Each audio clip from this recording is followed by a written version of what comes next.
They say your life can change in an instant, and for the longest time I thought that was just something people said. A way to make others appreciate what they had before it was gone.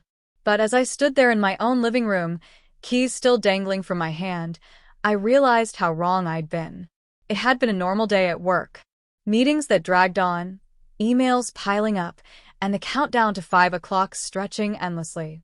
When I finally made it home, I was ready to kick off my shoes, pour a glass of wine, and vent to my husband, Ethan, about my boss's latest round of micromanaging.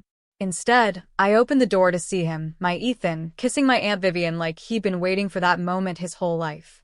For a second, I thought I'd walked into someone else's nightmare. This couldn't be happening. Not in my house. Not with her.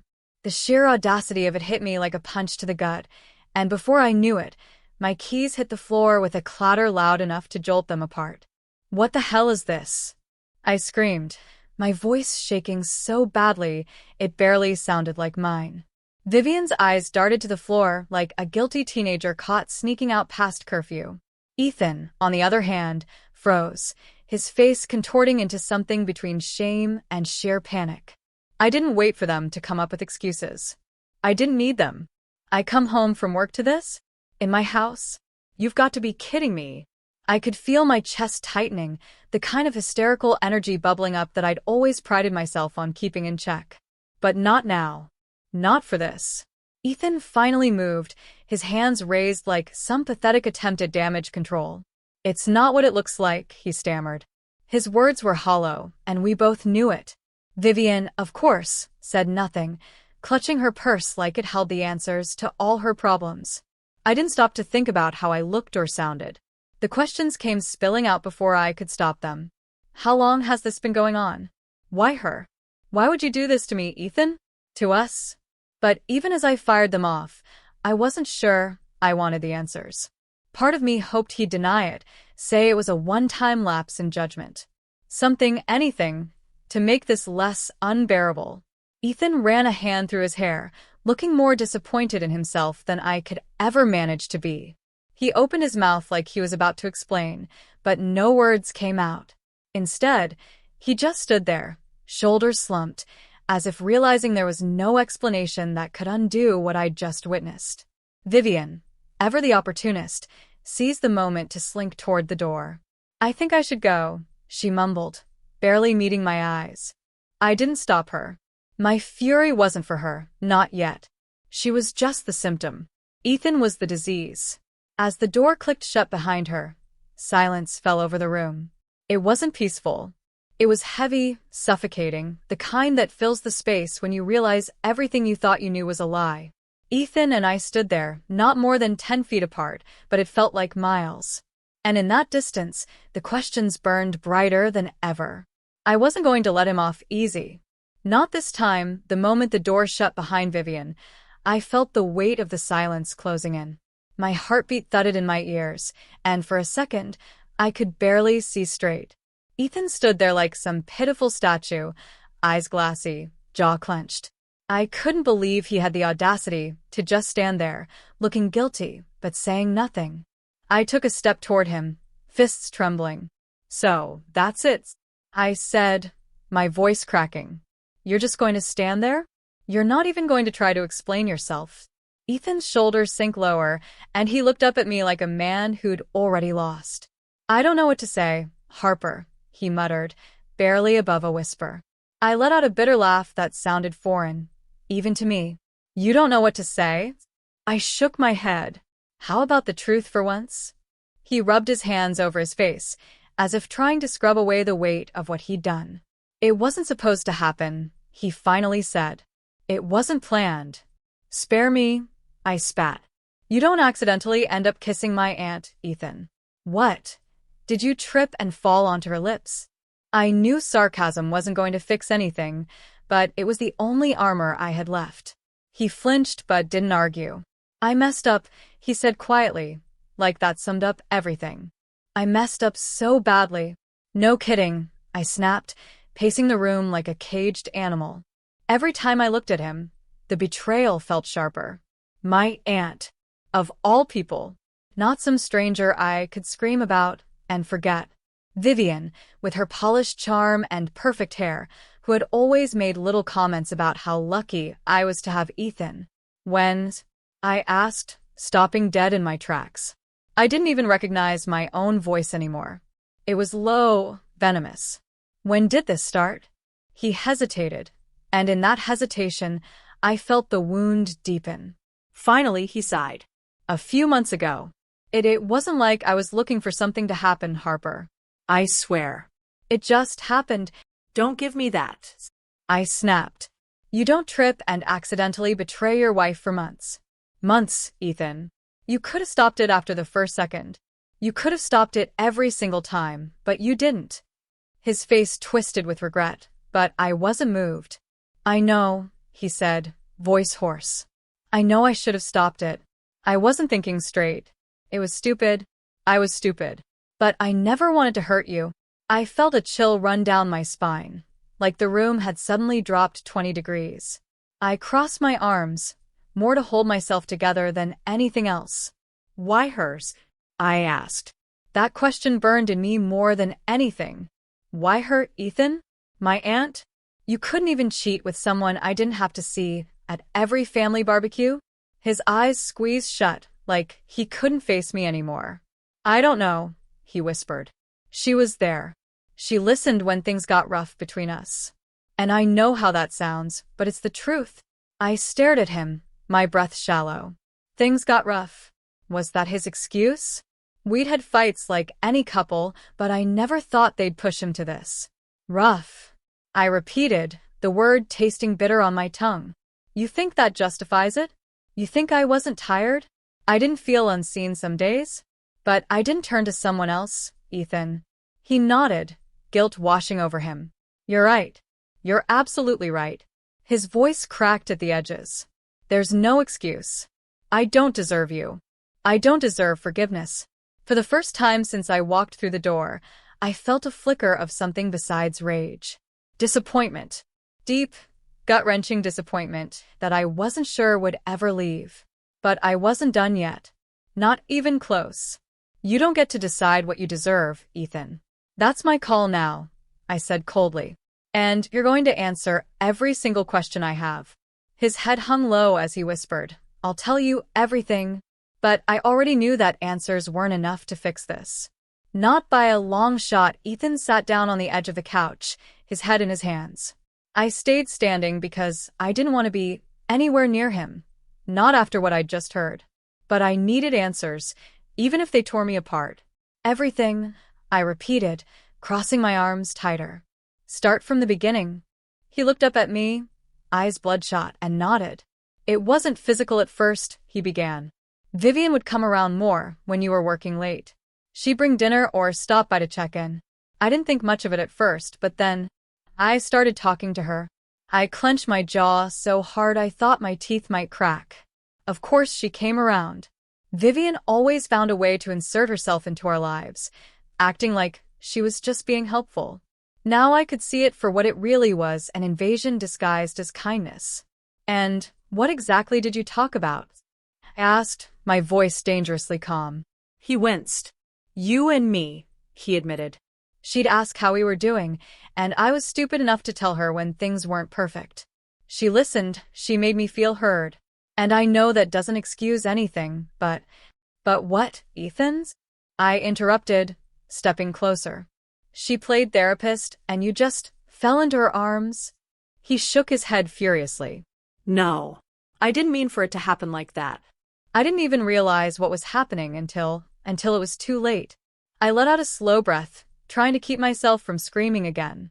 So, when did it become more? I hated that word. More. It made their betrayal sound like some cheap romance novel plot instead of what it really was, my life falling apart. The night you went on that work trip last fall, he confessed. She came over to drop off some casserole or something. We started talking again, and one thing led to another. It wasn't planned, Harper. I swear to you, it wasn't. I froze, the timeline hitting me like a slap. That work trip. I whispered, more to myself than to him. I remembered that trip clearly. It had been my first promotion. I'd spent the whole time excited to get home and tell Ethan all about it.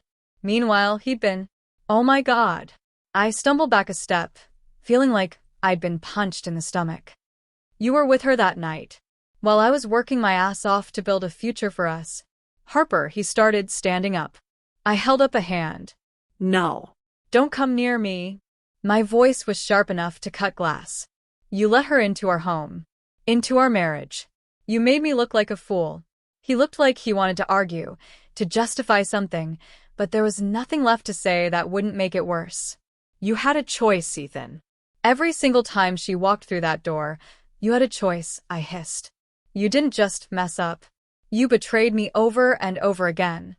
He dropped back onto the couch like the weight of it all was finally crushing him. I know, he whispered. I hate myself for it, Harper. I hate everything about what I did. I wish I could take it back. But you can't, I said, wrapping my arms tighter around myself. You can't undo this, and you know it. We stared at each other in silence for a long moment. The man I thought I knew looked like a stranger now, someone weak, someone selfish. And still, beneath all the fury and heartbreak, one nagging question remained. Did you love her? I asked, my voice barely audible. It was a question I'd never thought I'd have to ask my husband, and yet here we were. His eyes widened, and he shook his head. No. God, no. Then why? My voice cracked again, but this time from exhaustion rather than rage. Why risk everything for someone you didn't even love? Ethan looked down at his hands, as if the answer was written there. Because I felt invisible, he admitted after a long pause. Not because of you, don't think that. But because of me. I felt small, like I wasn't good enough. She made me feel important for a while. Invisible.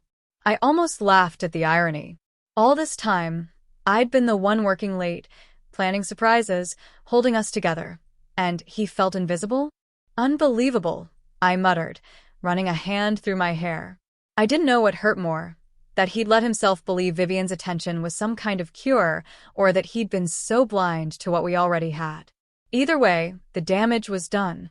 And as I stood there in the ruins of my marriage, I realized I wasn't just angry. I was disgusted. He had destroyed everything for a fleeting moment of validation.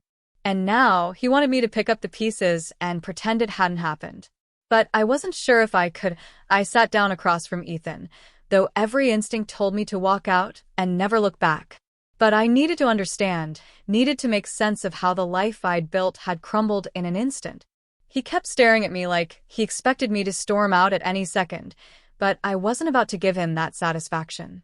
Not yet. You felt invisible. I repeated, narrowing my eyes. That's your excuse? He swallowed hard. It's not an excuse, he said quietly. It's the truth. I've felt stuck for a long time. You were moving forward, your promotion, your new projects, and I was just there. I clenched my fists in my lap, nails digging into my palms. And what? Vivian made you feel like a man again. She stroked your ego, so you decided she was worth more than everything we had.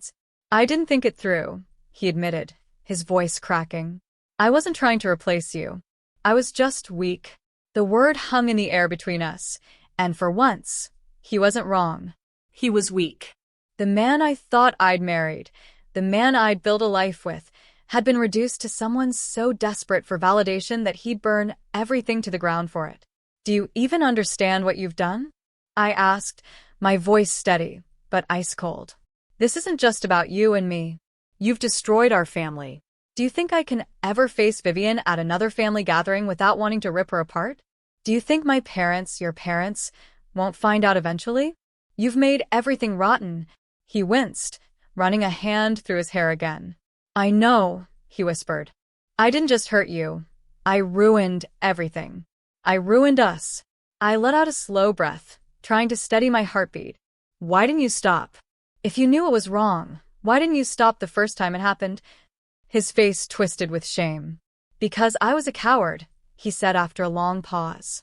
Because I told myself it didn't mean anything and that I could handle it, that I'd stop before it went too far. And by the time I realized how deep I was in, I didn't know how to get out. I stared at him, disgust and disbelief, washing over me like a wave. So instead of being honest, you just kept digging yourself deeper, I said bitterly. You let it keep happening, knowing you were destroying everything. He nodded, defeated. I was scared. I didn't want to lose you. I laughed bitterly, the sound sharp and hollow. Well, you sure had a funny way of showing it. The room fell silent again. The weight of his betrayal pressed down on both of us, suffocating and relentless. I could see the regret in his eyes, but it didn't change what he'd done. Do you still talk to her? I asked suddenly, my voice quieter now. I needed to know how far this went. Ethan's head snapped up. No. I ended it weeks ago. I knew I had to stop. But I was too much of a coward to tell you. Weeks. The word felt like a slap. So you've just been sitting here, pretending everything's fine while carrying around this lie? I shook my head. You let me believe we were okay when you knew we weren't. I thought if I could just be better, if I could make it up to you without you knowing, you thought you could hide it forever? I interrupted, my voice rising again. You really thought you could keep something like this buried? I was stupid, he said, looking at me like he was pleading for something, maybe forgiveness, maybe just a shred of understanding. I didn't want to lose you, Harper. You have to believe that. I stared at him, trying to find some piece of him that I could still recognize. But all I saw was a stranger, a man who'd traded loyalty for cheap validation and left me to pick up the shattered pieces. You lost me the moment you let her in, I whispered, more to myself than to him. Ethan's face crumpled like my words had finally broken him. Please, he said, his voice raw. I'll do anything to make this right. I'll spend the rest of my life making it up to you. I stood up slowly, my body heavy with exhaustion. You can't make it right, Ethan. You can't undo this. His eyes followed me, wide and desperate. Harper, please. But I was already walking toward the bedroom. I needed space. I needed to breathe. I needed to figure out what the hell I was supposed to do with the ruins of my life. And as I closed the door behind me, I realized something. Forgiveness wasn't even on the table. Not yet. Maybe not ever. And the worst part was, deep down, Ethan knew that too. I closed the bedroom door behind me, but it didn't do much to muffle the chaos spinning in my mind. The weight of everything settled on my chest like a boulder. I paced the room, my thoughts tumbling over each other, trying to process how my life had unraveled in a matter of minutes. He'd destroyed everything we'd built, years of love, plans for the future, over whispers of validation from someone who had no place in our lives. My aunt. The betrayal cut deeper than anything I'd ever imagined. I sank onto the edge of the bed and stared at the dresser, the framed photo of us from our last anniversary sitting right in the middle. We'd been smiling, his arm wrapped around me like nothing in the world could come between us. I reached out and knocked the frame onto its face. I couldn't look at it anymore. I could hear him pacing outside the door, his footsteps uneven. I knew he was probably running every worst-case scenario through his head, wondering if this was the moment I'd pack my things and leave for good. A part of me wanted to, but I wasn't ready to make that decision yet. After a few long minutes, I opened the door. Ethan froze mid-step, eyes locking onto mine. He looked so lost, so pitiful, but I pushed down any sympathy threatening to surface. I'm not leaving, I said flatly. Not yet. His shoulders sagged with what I assumed was relief, but I wasn't finished. But don't get comfortable, I added coldly. I need answers. Real ones. You said you'll tell me everything, so tell me. He nodded quickly, following me as I walked back into the living room. I sat down, motioned for him to do the same, and crossed my arms. Why now? I asked, my voice sharp. You said you ended it weeks ago. So, why did it take until tonight for me to find out? Ethan looked down at his hands, flexing his fingers like he was trying to ground himself. Because Vivian, she didn't take it well, he admitted, voice barely above a whisper. I blinked, my pulse quickening. What do you mean she didn't take it well? He hesitated, and I felt that familiar anger surge again. Speak, Ethan. He sighed and finally met my eyes. When I told her it was over, she didn't want to let it go. She showed up tonight to talk, to convince me to, I don't know, change my mind. I felt like the floor had dropped out from under me. So, she came here to win you back? I spat. In my house. Ethan nodded, his face pale. She said I was making a mistake. That I'd regret it. She kept saying that we had something special, that you wouldn't understand. I stared at him, speechless. Vivian, the woman who'd hugged me at family gatherings and complimented my hair, had been trying to salvage her sordid affair with my husband. Did you invite her here? I asked, my voice low and dangerous. His eyes widened. No. I swear. She showed up unannounced. I told her to leave. That's when you walked in. I wanted to believe him. I really did. But my faith in his honesty had shattered the moment I'd seen them together. And if I hadn't walked in, I asked, my voice soft but laced with venom, would you have told me the truth? Or would you have kept lying? Ethan's face twisted with regret. I don't know, he whispered. I wanted to tell you. I did. But I was scared. Scared of losing you. You should have been scared the first time it happened, I shot back. He nodded, shame washing over his face again. I know I've ruined everything. But Vivian, she doesn't matter to me. She never did. I don't even know how I let it get this far. I laughed bitterly, shaking my head. You don't know? After months of sneaking around, you still don't know how it happened? He leaned forward, desperation etched into every feature. All I know is that I love you, Harper. I love you. And I'll do anything to fix this. I stared at him, the words bouncing off the wall of rage and disbelief surrounding my heart. Love? That wasn't love. Love didn't destroy. Love didn't humiliate. Love didn't force someone to share their husband's affection with someone else. You don't get to use that word, I said quietly. Not after what you've done. Ethan looked like I'd struck him, but I didn't care. I wasn't done yet. You didn't just cheat, Ethan. You lied to me. You let her into our lives and made me feel like a fool. And now you want me to believe that you love me enough to fix this. I shook my head.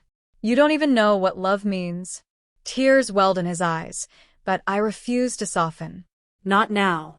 I had asked for the truth, and he'd given me some of it, but I knew there was more. There always was. And if I was going to decide what came next, I needed every last piece of this ugly puzzle. Keep talking, I said, leaning back into the couch. Because if there's anything else you're hiding, I want to hear it now. All of it. Ethan's hands trembled as he nodded again. And somewhere deep down I knew this wasn't over yet. Not even close. Ethan exhaled a shaky breath, his face pale as if he knew that what he was about to say could destroy whatever fragile thread was holding us together. I leaned back, arms crossed, watching him like a hawk. You think this can get worse? I asked, my voice low. Because it feels like you're sitting on something that's about to break me even more. So just say it. He dragged his hands down his face, defeated. There's more, he muttered. I felt my stomach twist. Of course there was. There always was. Vivian. He paused like the name itself hurt to say. She's been doing this to you. For longer than you think. I froze, blinking as the words sank in. Doing what? Getting close. Watching. Manipulating. He swallowed hard, then continued. She's always been jealous of you, Harper. I didn't see it at first, but after everything, it makes sense now. She used every weak moment between us to wedge herself in deeper. The room seemed to tilt for a second. Vivian. My aunt. My family. I'd trusted her. I confided in her about everything, even my frustrations with Ethan. She'd listened so intently, I thought she cared. But she'd been collecting ammunition. I let out a sharp breath, trying to focus. So what? Are you saying she's some kind of mastermind? That she planned this from the start? Ethan's face darkened. I don't know. But she knew exactly what to say to make me feel. He trailed off, eyes full of self-loathing. Like a victim? I finished for him, bitterness creeping into my tone. You think that makes it better? You think telling me that she manipulated you makes this any easier to swallow? He shook his head furiously. No. I'm not trying to justify it. I'm just trying to make you see that this wasn't about her. It was never about her. It was about me. My failures? I stared at him, my heart pounding. So, what happened after you ended it? Did she just disappear? No, he admitted. She started showing up unannounced. Calling. Saying she'd tell you everything if I didn't reconsider. She was obsessed. I couldn't believe what I was hearing. Vivian, the woman who'd always been the life of the party, the aunt everyone loved, had been hiding this toxic, possessive side. She threatened to tell me? I asked, my voice eerily calm. Ethan nodded. She said she'd make sure you hated me if I didn't give her another chance. But I told her it was over, that it was a mistake I'd regret for the rest of my life. I closed my eyes for a moment, processing the depths of this nightmare. So, you thought you'd keep it a secret and hope she went away? Did you really think she wouldn't pull something like this? I didn't know what to do, Ethan said, his voice cracking. I was scared, Harper. Scared that the truth would destroy us. And I didn't want to lose you. I opened my eyes and stared at him, the truth settling in my chest like ice. You already did, I whispered. He flinched, but I didn't care. He'd made his choices, and now he had to live with the fallout. Is there anything else? I asked, my voice hard. Because if there's one more secret, one more detail you're hiding, I swear to God. No, he cut in quickly. That's everything. I swear. I studied him for a long moment, searching for any sign of a lie. But all I saw was a broken man who had finally come clean, too late to save himself. I stood up slowly, feeling the weight of exhaustion settle into my bones. You're a coward, Ethan. And Vivian, she's a snake. He didn't argue.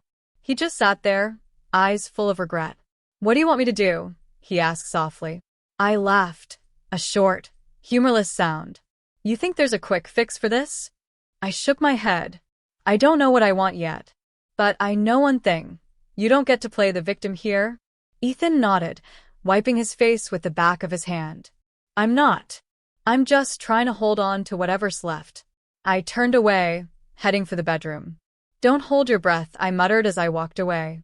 As I shut the door behind me, I leaned against it, letting the storm inside me rage.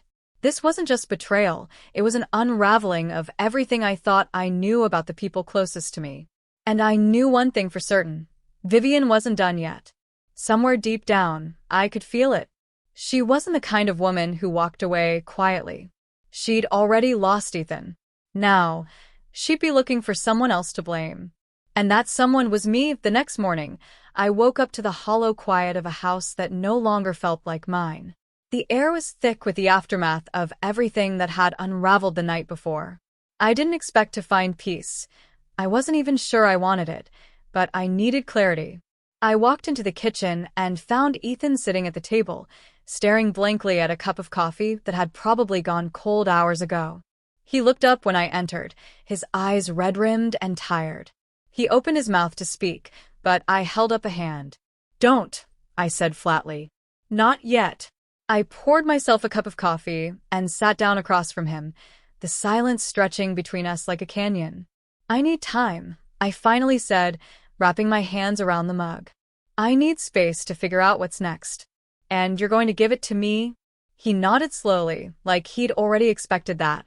I'll do whatever you need, he said quietly. I'm glad you're finally listening, I muttered. We sat there for a few more minutes, the only sounds coming from the faint hum of the fridge and the soft clink of my mug on the table. I wasn't sure how long we sat like that before my phone buzzed. I reached for it, not thinking much of it, until I saw the name on the screen. Vivian. My stomach twisted as I stared at her name. After everything, she had the nerve to reach out to me. Ethan must have seen the look on my face because he leaned forward. Is that hers? I nodded slowly, not sure if I was angry, shocked, or just numb. I answered without saying a word and put the phone on speaker. Harper, Vivian's familiar voice came through, sweet and calm, like nothing had happened. I was hoping we could talk. I couldn't believe it. Talk. After everything she'd done? I leaned closer, my voice low and sharp. What exactly do you think we have to talk about, Vivian? She sighed, like this was some mild inconvenience in her day. I think you're overreacting. I didn't mean for you to find out like this, but Ethan and it wasn't as bad as you think. My blood boiled at the sheer audacity. You think you can just explain this away? I spat. You think you can tell me that you didn't mean for this to happen, and I'll magically forgive you? You don't understand, Harper, she said, her voice calm in a way that made my skin crawl. I care about Ethan. I didn't mean to hurt you. I clenched my jaw, my hands trembling. You didn't mean to hurt me? I let out a bitter laugh. You kissed my husband in my house, Vivian. You lied to me for months. You think that's something I can just move past. Ethan reached out as if to steady me, but I pulled away from him. This was my fight now. I don't want to argue, Vivian said, her tone shifting to something almost condescending. I just want you to know that I'm not the villain here. You've been so busy with your career, Harper. Maybe if you'd been around more, Ethan wouldn't have felt so alone. I froze, the words hitting me like a slap. You did not just blame me, I whispered. Ethan's eyes widened in horror. Vivian, stop, he said, his voice sharp for the first time. But I wasn't done. You think you're going to guilt me into thinking this is my fault? I said, my voice trembling with rage. You're unbelievable. You've always wanted to be the center of attention. But this is a whole new level of pathetic. Vivian let out a soft sigh, like she was disappointed in me. I thought you'd understand eventually. Understand?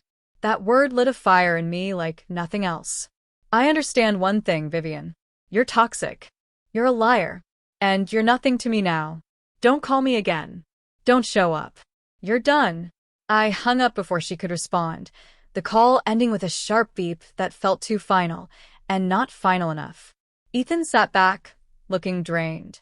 She's not going to stop, he said quietly. I nodded, my jaw still tight. She'll try to spin this to make herself the victim. That's what people like her do. But I'm not letting her take anything else from me. Ethan watched me carefully, guilt still etched into every line of his face. What now? I met his gaze, cold and unflinching. Now I get my life back, with or without you. He flinched, but he didn't argue. For once, he knew better. Vivian thought she'd broken me. But she'd only made one thing clear. She'd underestimated me. And if she thought she'd walk away unscathed, she was dead wrong. The rest of the day passed in a blur of noise and silence all at once. My mind replayed Vivian's words like a broken record. If you'd been around more. Her voice dripped with false sweetness, as if she believed she'd been doing me some kind of favor. The audacity of it made my skin crawl. By evening, I knew one thing for certain. I wasn't going to sit back and let her control the narrative. She'd already taken too much from me. If she thought I'd crumble and disappear, she was dead wrong. Ethan was sitting in the living room when I walked in. He looked up at me like he was waiting for some kind of verdict. I didn't waste time. I want you out of the house for a few days, I said bluntly. His face fell, but he didn't argue. If that's what you want, he murmured. It is. I crossed my arms, standing firm. I need space to figure out if I can ever trust you again, or if I even want to try. He nodded, shoulders slumping like the weight of everything had finally crushed him. I'll go. I watched him pack a small bag in silence. He didn't plead, didn't try to change my mind. Maybe he finally realized that his words meant nothing without actions. As soon as the door shut behind him, I felt a strange sense of calm. The quiet was deafening, but it was mine. No more half-truths. No more betrayals hiding in plain sight. Just me. But the calm didn't last long. My phone lit up again, not with a call from Vivian this time, but with a text from my mother. Mom, is everything okay? Vivian just called me, and she sounded upset. Of course she did. I could already imagine Vivian's sob story, how she'd frame herself as the misunderstood victim and me as the unreasonable wife who couldn't handle the truth. I sat down and took a deep breath before typing my response. No, Mom. Everything is not okay. But I'll explain when I'm ready. A few moments later, the phone buzzed again. Is it about Ethan? I stared at the message, wondering how much she already knew or suspected. My mom had always been perceptive, especially when it came to family. But this wasn't something I wanted to explain over text. Yes. But trust me, it's not what you think. I'll call you later. I put the phone down and leaned back, my heart still pounding. Vivian was already trying to pull others into her web. She wanted the family to pity her, to see her as the one who'd been misunderstood. But I wasn't going to let her win. I stood up and grabbed a notebook from the desk. I needed a plan, something that would make it clear that I wasn't the one who should be pitted. I was the one who had been wronged, and it was time to reclaim my life. First, I talked to my family, not to stir up drama, but to make sure they heard the truth from me before Vivian tried to spin it. She thrived on control, but this time, she'd have none. Second, I needed to decide what came next with Ethan. He wanted to make amends, but I wasn't ready to forgive him, not yet. Maybe not ever. I'd been blindsided, but I wasn't broken. As I stared down at the blank page, the weight of everything began to lift, just a little. I wasn't powerless. I'd spent too long feeling like a victim in someone else's story. Not anymore. Vivian had expected me to be passive, to let her narrative take center stage. But I had news for her. This wasn't over. Not by a long shot.